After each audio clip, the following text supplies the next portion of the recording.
Hello everybody and welcome to the last asynchronous period, Unit 6, under threat. It's going to be Lesson 3, Workbook page 37 and 38. So let's get started. Enemy. So this is the first word, enemy, and it is a thing that harms or weakens something else. Carnivorous. It's like you see in the picture, an animal that eats flesh. So it is flesh-eating animals. Inject. The next word is inject. This is a verb and it means to put liquid into somebody's body by using a special needle. Sting. The sharp needle-shaped part of insects or an animal's body with which it stings is called a sting. So these are the new words that we need to learn before we start our lesson. We have a reading now. Answer the following questions. We have two questions. A, what type of plants are you familiar with and what's your favorite? If we look around, you can think of many different plants, okay, and you can choose one of them to be your favorite as well. So, for example, we can say that cactuses and lilies, and my favorite plant is lily. The second question is, why and how do you think some plants can be harmful? If you look at the cactus, for example, some plants are thorny or poisonous. Sometimes they can poison the animal or the human who just touches them. So we have another question here. As you read the article, choose the most suitable title. We have three titles, A and B and C. We need to read and choose one of them as the most suitable title for this passage. The first one, A, how plants attack insects. So we're going to talk about the process of attacking insects and how plants kill their enemies. This is B. And the last one we have, how plants protect themselves from their enemies. If we start by looking at the pictures here of the plants, you have cactus, acacia, horse chestnut, nettle, nightshade, Venus flytrap, all these different pictures of the plants that we are going to read about. So let's get started. It may seem very strange, but plants are always in danger from animals which want to feed on them. If this happens, the plant can be damaged or even killed. So because their roots, trunks, leaves, flowers, fruits, and seeds are under constant attack from mammals, insects, and birds, plants have developed ways of protecting themselves from these enemies. Here are some of the ways plants stop animals from attacking and eating them. Sharp thorns and stings. So the first thing here we're going to read about is sharp thorns and stings. Some plants which grow in dry climates, for example cactuses, store large quantities of water. Now here, because they live in dry climates, okay, they store large quantities of water in their stems. To protect themselves, they have sharp thorns. So here, this is one way of defending and protecting themselves.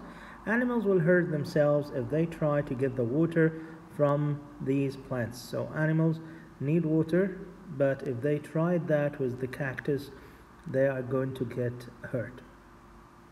Other plants, like stinging nettles, can inject painful or irritating substances into their enemies by means of the sharp hairs on their leaves. So they inject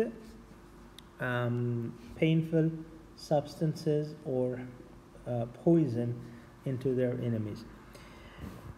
there are many plants which protect themselves by poisoning their enemies. In some cases, the poison they contain is so powerful that it can kill any living thing which touches or eats them.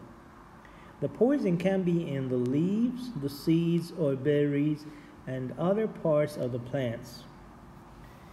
The next thing is insects. So we have poison, we have insects, and we have so far sharp thorns and stings.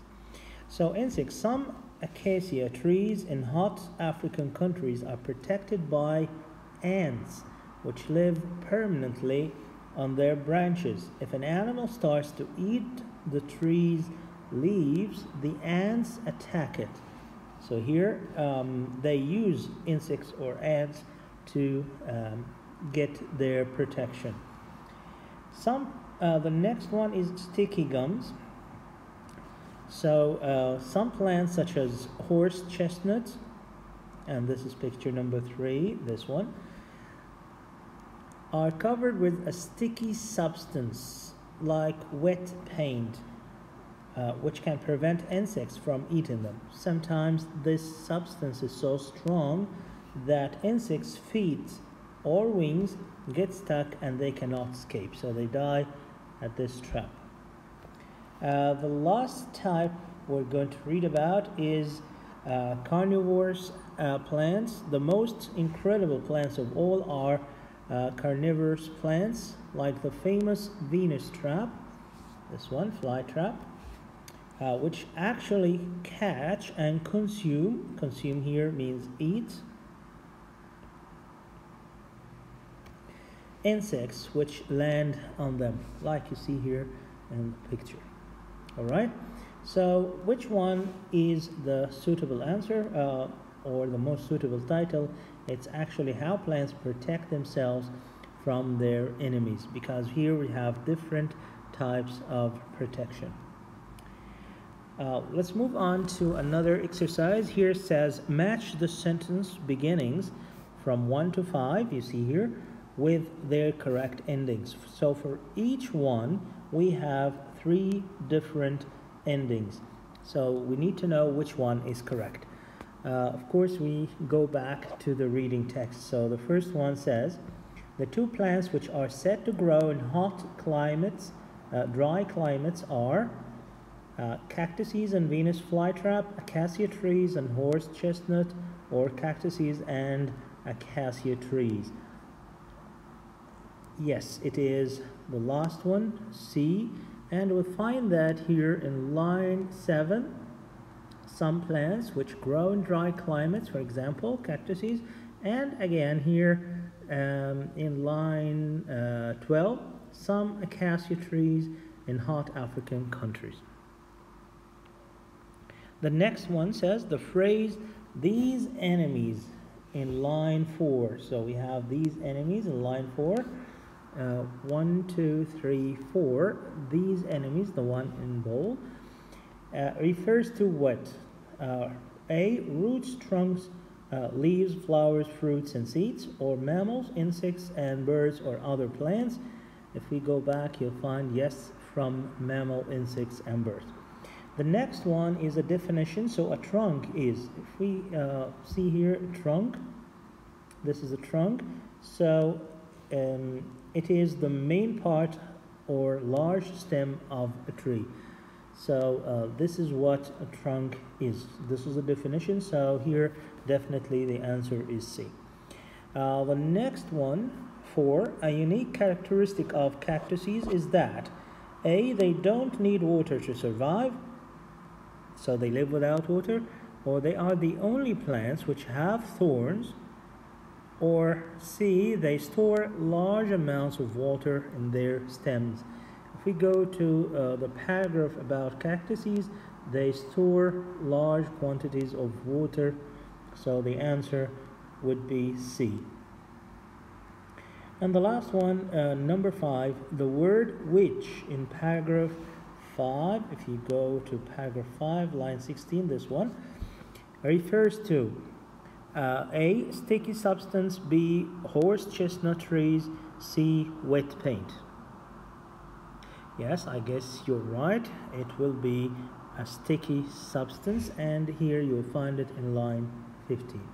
Very good, everyone. Let's move on.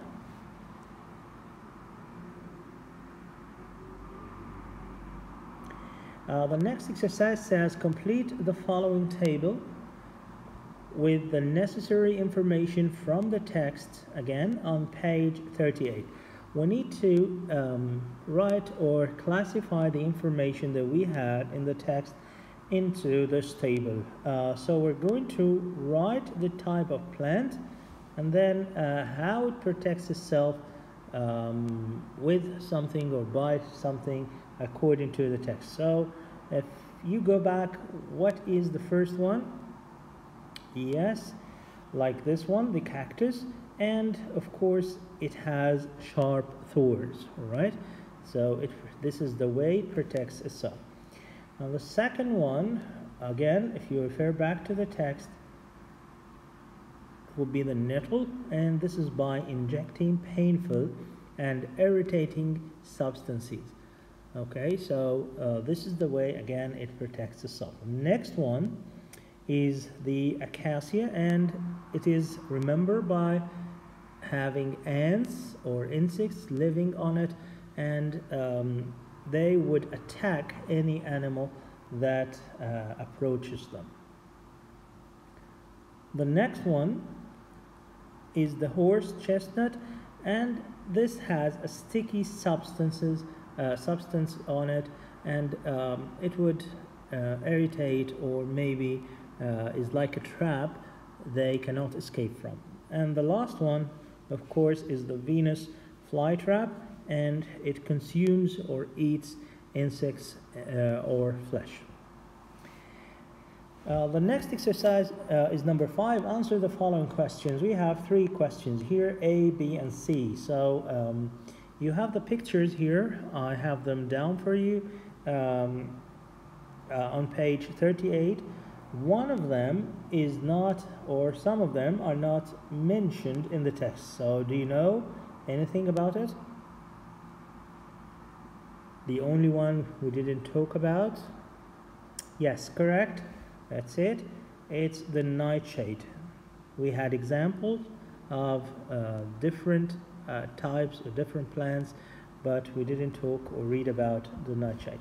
The second one, this is for you. Which plant do you think has the best chance of surviving animal attacks, and why?